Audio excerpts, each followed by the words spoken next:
Hi అండి, అందరికీ నమస్తే. నేను మీ ప్రియ. ఈరోజు ఒక మంచి వీడియోతో మీ ముందుకు వచ్చానండి.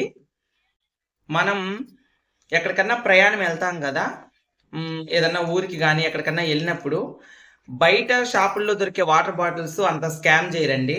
మామూలుగా ఏంటంటే అంతా ప్యూర్గా కంపెనీ నుంచి వచ్చిన బాటిల్సే ఉంటాయి. అవి కాకుండా మనం బయట ఎక్కడన్నా రైల్వే స్టేషన్ దగ్గర మాత్రం కొంతమందేనండి, అందరూ కాదు.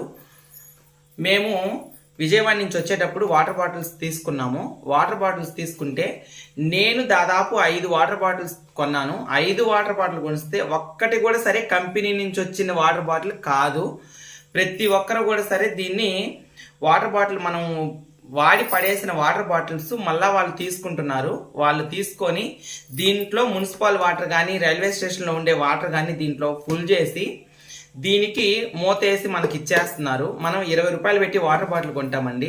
మనం 20 రూపాయలు పెట్టి వాటర్ బాటిల్ కొన్నా సరే మనకు స్వచ్ఛమైన నీరు దొరకట్లేదు.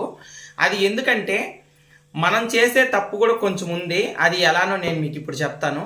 మనం ఎప్పుడైనా వాటర్ బాటిల్ కొంటాము, వాటర్ బాటిల్ కొనిన తర్వాత దీన్ని మనం తాగి పడేసే ముందు ఎప్పుడైనా మనం పడేసేటప్పుడు ఇంకా ఎవరు మన బాటిల్ యూజ్ చేయకూడదు, ఈ బాటిల్ ఎవరికి పనికి రాకూడదు అని అనుకుంటే ఈ ఉంది కదా ఈ క్యాప్ని ఈ బాటిల్కి మనం ఇలా బెండ్ చేసి చూడండి, ఇలా బెండ్ చేసి ఇట్లా వేసేస్తాము. ఇలా వేసేసినప్పుడు ఈ బాటిల్ని ఎవ్వరు యూజ్ చేయరు, యూజ్ చేసేదానికి కుదరదు.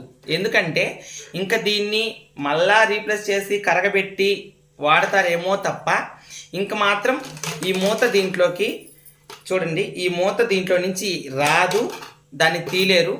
ఒకవేళ తీసినా సరే ఈ బాటిల్ ఇంకా పనికిరాదు. ఎందుకంటే మూతన్నా డ్యామేజ్ అయిపోతుంది, లేదనుకుంటే ఈ బాటిల్ అన్నా డ్యామేజ్ అయిపోతుంది. అందుకని ఈ బాటిల్ ఇంకెవరు యూజ్ చేయలేరు. ఎందుకంటే మనం ఇటువంటివి చేస్తే కానీ అటువంటివి జరగకుండా ఉంటాయండి.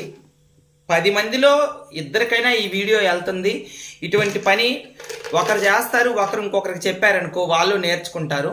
ఒకసారి వాడేసిన తర్వాత మనం ఇంట్లోకి కానీ ఇంక బయటికి దేనికన్నా పెట్రోల్ పట్టించుకొని దానికి యూజ్ చేసుకోవచ్చండి. అంతేగాని కొంతమంది మాత్రం ఈ వాటర్ బాటిల్స్ని మళ్ళా దీన్ని కడిగి శుద్ధం చేసేసి మున్సిపాలిటీ నీళ్ళు కానీ లేకపోతే రైల్వే స్టేషన్లో నీళ్ళు కానీ అవి పట్టి కూలింగ్ పెట్టి ఇవి మనకు అమ్మేస్తున్నారు. 20 రూపాయలు పెట్టి మనం కొనేటప్పుడు మనం ఏదైనా స్వచ్ఛమైన నీరు తాగాలి. అందుకని చెప్పనేసే ఇది నా ప్రయత్నం. నేను అనుకున్నాను, ఇది కరెక్టా కాదా మీరు నాకు కామెంట్ చేసి చెప్పండి. నచ్చితే లైక్ చేయండి. అందరూ ఇది పాటిద్దాం.